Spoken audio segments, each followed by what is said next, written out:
बिस्मिल्लाहिर्रहमानिर्रहीम। टॉपिक जो डिस्कस करना है हमने वो है types of multinational accounting system, ठीक है, या अकाउंटिंग फॉर मल्टीनेशनल ऑपरेशंस। तो उससे पहले जो है प्रायर टू टॉपिक हमें कुछ चीज़ों का पता होना चाहिए, उनका ओवरव्यू कर लेते हैं ज़रा, ठीक है। तो मेजरिंग ऑफ इकोनॉमी से मुराद नेशनल अकाउंट्स आर द को स्टैटिस्टिकल मेजर्स ऑफ इकोनॉमी। जो नेशनल अकाउंट्स होते हैं वो कह लें कि बैकबोन की हैसियत रखते हैं, ठीक है।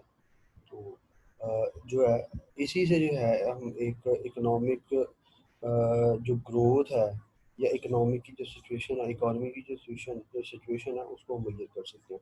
Accounts cover many features of economy but organising concept is GDP, या जिसको हम ग्रॉस डोमेस्टिक प्रोडक्ट बोलते हैं। उसके बाद आती है quantity aggregate. To understand the macro economy we need to measure it. Chief measures of economy is the levels of production, जिसको हम जीडीपी बोलते हैं। तो इसमें इसके अंदर डिफरेंट आपके पास प्रोडक्ट लाइंस हैं, जिसके अंदर सर्विसेज हैं, ठीक है, एडिबल्स हैं, यूटेंसिल्स हैं, इलेक्ट्रॉनिक्स हैं, सारी की सारी चीज़ें। we need to combine the many goods produced are consumed in an economy into one measures, ठीक है, कि आपका स्टैंडर्ड ऑफ लिविंग क्या है, आप किन किन चीज़ों को यूज़ कर रहे हैं। All good sold in economy shares a common unit of measure the price at which they are sold, ठीक है। तो इन सब की जो समेशन है, ये सम ऑफ वैल्यू जो है वो आपको जो क्लियर पिक्चर देती है। जीडीपी या gross domestic product combines in a single figure and with no double counting, all the outputs are production carried out by all the firms, non-profit institutions, government bodies, and household is in a given country during a given period of time, ठीक है। उसके बाद जो है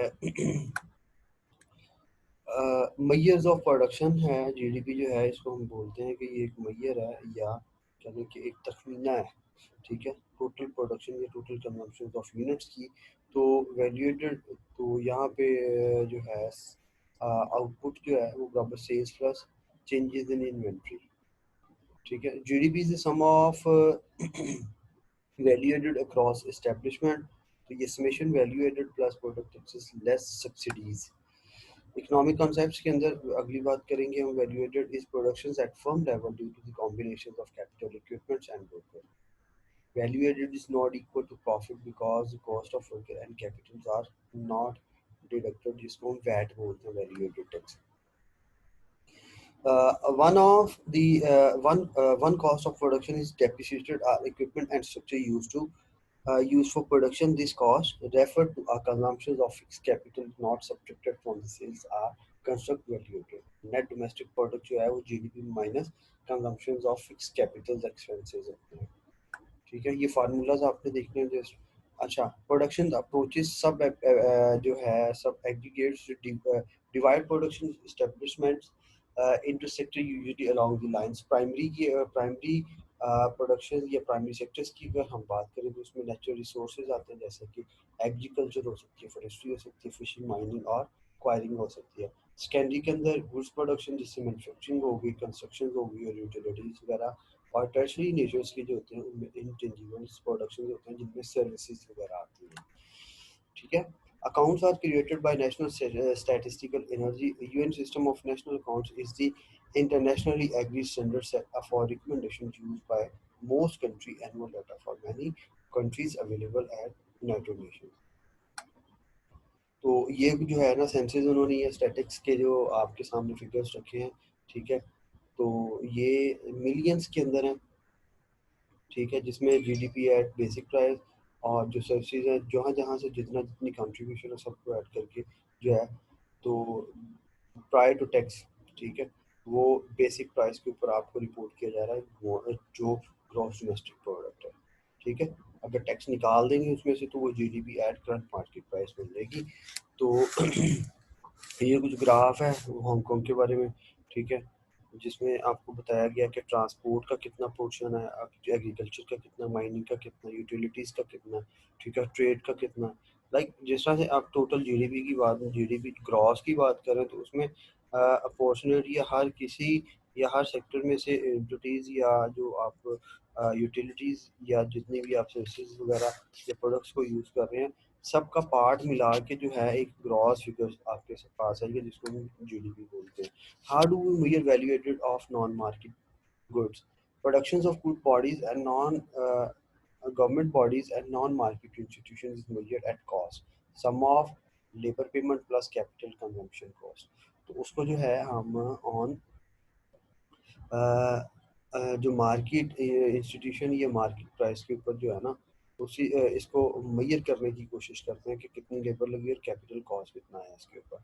value of housing services of owner occupied housing values are imputed rental value, that is market rent of similar housing stock. कि अगर एक बंदा जो है होल्ड कर रहा है किसी प्रॉपर्टी को, तो उसको उसको ओन करने में कितने पैसे लगे हैं, कितनी देर में उसने वो किया था, और अगर देखा जाए तो उसकी कॉस्ट ऑफ लिविंग जो है या जो एक्सपेंस है होम अलाउंस का, तो कितनी देर इसकी वो यानी कि कितने में इसने इसको ओन किया, और इसका पर मंथ रेंट कितना बनता है। Value of non compensated house hold work valued at zero. तो जो नॉन कंपनसेटेड एक्सपेंसेस होते हैं उनकी वैल्यू हम जीरो ही कंसिडर करते हैं। How do we measure financial services? तो हम मेजर कैसे कर सकते हैं फाइनेंशियल सर्विसेज को? Banking industry output include interest income और loan minus interest payments on the deposit plus fee incomes.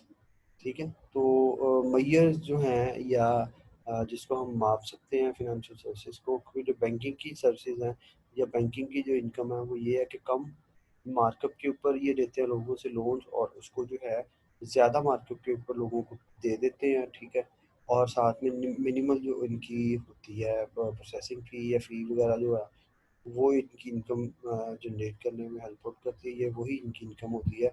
और जो डिफरेंसेस होते हैं, ठीक है, लैंडिंग और बोरिंग के।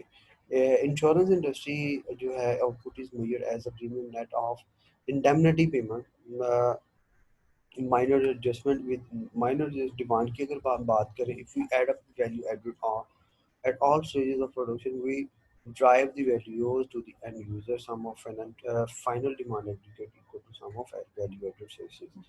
Expenditures approach की अगर हम बात करें, तो उसमें आता है purchase of final goods by end users are divided into two categories, consumptions और दूसरा इन्वेस्टमेंट। कंजम्पशन वो है जो हम यूज़ कर लेते हैं, जिसको यूज़ अप कर लिया जाता है, खर्च कर लिया जाता है, और दूसरा इन्वेस्टमेंट है बचा के, तो इन्वेंट्रीज के अंदर या फिक्स इन्वेस्टमेंट्स के अंदर हम उनको लगा देते हैं। कंजम्पशन हाउस होल्ड एक्सपेंडिचर्स जैसे durables, non durables and services, governmental non durables and services expenditure, non profit expenditures, जिसको हमने यूज़ अप कर लिया है, जिससे हम ट्रेडिंग वगैरह ये कोई बेनिफिट्स वगैरह टेक करने की इंटेंशन नहीं है हमारी। उसके बाद इन्वेस्टमेंट आती है। इन्वेस्टमेंट के अंदर हम जो है वो कुछ इन्वेंट्रीज खरीद लेते हैं। ठीक है, कि हम प्रॉफिट मेकिंग के सेंस के साथ जो है ये हमारी इंटेंशन जो है प्रॉफिट मेकिंग होती है।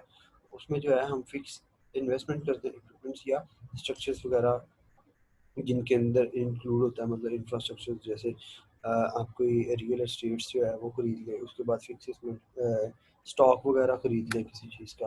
ठीक है, रिकॉन्सिलेशन से मुराद some demand for domestically produced value comes from the abroad, some domestic demand is sophisticated by overseas goods. GDP जो है इस तरह से फिर consumption plus investment plus export minus imports जो है।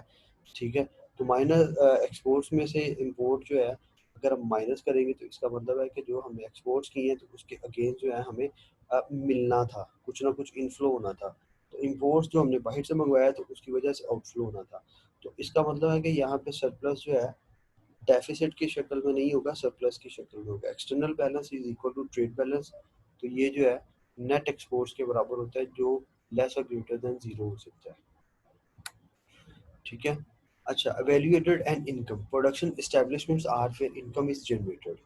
प्रोडक्शन इस्टेब्लिश वहाँ पे की जाती है जहाँ से आपको एक्सपेक्टेड हो कि यहाँ से आपको इनकम्स आनी है। Fund raise can be paid for labour and finance cost.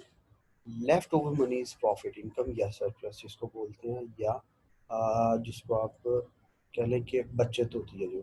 Some of domestic value added जिसको जीडीपी ही कंसिडर किया जाता है is equal to the wage payment plus financial and profit income referred as to operating surplus and mixed incomes.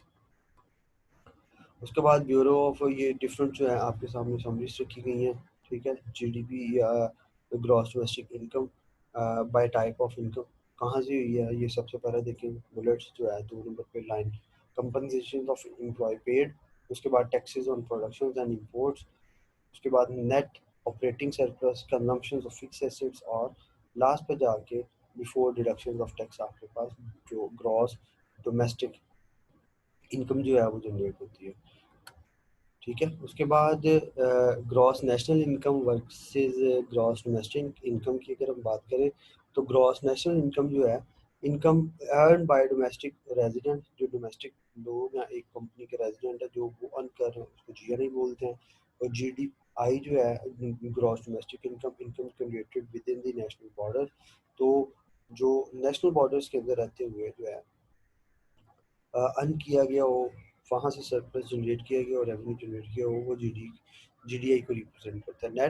Net factor income जिसको NFI भी बोलते हैं, is income earn on overseas were or investment minus income generated domestically but paid to foreigners. उसके बाद compare Macau and the Philippines GDP and GNI, तो ये company की statements को लेके उसका एनालिसिस या उसको इंटरप्रेट करने की कोशिश की गई है यहाँ पे।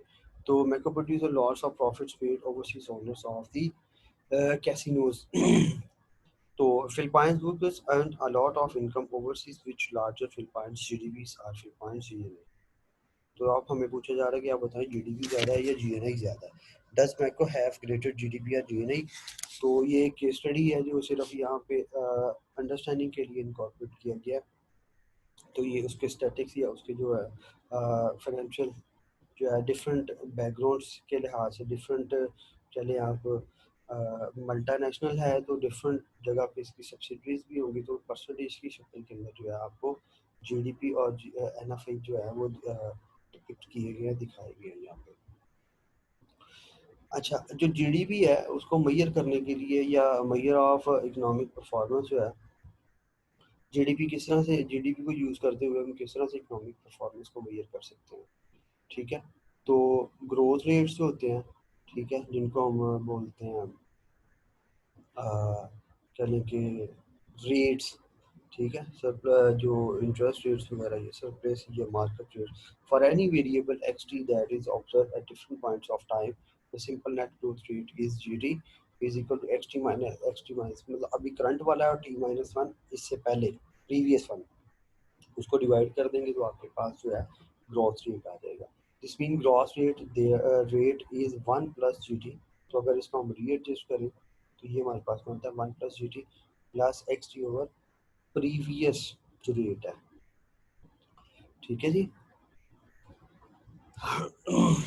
उसके बाद रूल्स ऑफ थंब, अगली चीज जो आती है वो रूल ऑफ थंब, मतलब झटका तरीका जो होता है। Growth rate of product is approximately equal to the sums of growth rates of the elements of products. तो ये फार्मूला है कि हम जो पहला वेरिएबल है एक चीज़ की जो एक वेरिएबल की कीमत है दूसरे वेरिएबल के साथ उसको मल्टीप्लाई कर लें। ठीक है, तो इस तरह से आपके पास जो है थंब रूल के ज़रिए से जो आपका जीडीपी है जीएनआई जो है ऑब्टेन हो जाता है। Growth rate of ratio is approximately equal to the difference between growth rate of the nominator and the denominator. Measuring stick of value is price. तो जो हम किसी चीज़ को मेजर करते हैं तो उसको मॉनेटरी टर्म्स के अंदर ही करते हैं ना कि इसकी कीमत कितनी है, तो वो बात यहाँ पे की जा रही है। Measuring sticks of value is price of goods in terms of money, but arbitrary changes in the stocks of money arbitrarily changes price and measures of the value over time। ठीक है जी। यहाँ पे ये वाले बुलेट्स के अंदर आपको बताया गया है कि जो हम किसी चीज़ को असेस करने की या मेजर करने की कोशिश करते हैं तो उसकी प्राइस के लिहाज से इसकी मेजरमेंट होती है। Comparing value across time require extracting from those arbitrary changes in value, value versus volume. तो वैल्यू के लिहाज से वॉल्यूम के जो है हम इन कंपैरिजन जो जिन चीज़ों को देखते हैं, consider the sales of hypothetical single good card विजेट production from value of sales call we. तो जो वॉल्यूम है मतलब क्वांटिटी, ठीक है, तो उसको हम वी से वी के साथ अगर डिनोट करें तो is a product of numbers of volume of goods sold call Q, जितनी डिमांड थी उसकी। ठीक है, एंड द प्राइस एट विच, तो जो प्राइस है उसको हम वी के साथ डिनोट करते हैं। तो हमारे पास ये रिलेशनशिप बनता है one plus G spar V is equal to one plus G spar, मतलब उस गुड्स की प्राइस कितनी है और क्वांटिटी कितनी है, डिमांडेड क्वांटिटी डिमांडेड कितनी है. Growth of value can be decomposed into growth of value and growth in the prices. Aggregate growth, macroeconomics aggregates such as GDP and its subtotals are the sum of value of sales are purchased from the different firms. We all decompose the growth of aggregate into growth in prices, inflation, and growth in the volume output. Volume growth आता है, उसके बाद calculate growth as its prices are unchanged. जब prices change नहीं होती है, divide goods into के मतलब constant of proportionality. Distinct subcategories construct representative market baskets of each category of goods K. Sample goods of type K to find average prices of market K at time T and T minus one. मतलब current time और जो previous time या previous time के लिहाज से जो उसकी quantity demanded थी. अगर हम ग्रोथ की बात करें तो अभी ग्रोथ कितनी है, टी माइनस वन में ग्रोथ कितनी थी. ठीक हो गया जी. उसके बाद notes on price indices. No new goods market based use to construct the. ठीक है, अभी प्राइस कितनी है, प्रीवियस टाइम में कितनी. Don't need to stay the same over the long period. तो प्राइसेस हमेशा सेम नहीं रहती हैं. New goods can be introduce as long as matched goods are compared in every time and black time जो previous time है. Notes on price indices. तो जो index वगैरह हम यूज़ करते हैं, वहाँ पे इसको यूटिलाइज करते हुए इंडिसेस को हमने क्वालिटी को मेजर करने की कोशिश करनी है. Some categories of goods computer cards observe mark changes in quality over time. तो क्वालिटीज के अंदर जो है चेंजेस, इंप्रूवमेंट या डिक्लाइन आ जाता है अगर रीइनोवेशन नहीं की जाती है. Price growth rates for these components often reflects the price growth of the certain characteristics, that is megahertz, gigabytes, or high definition, etc.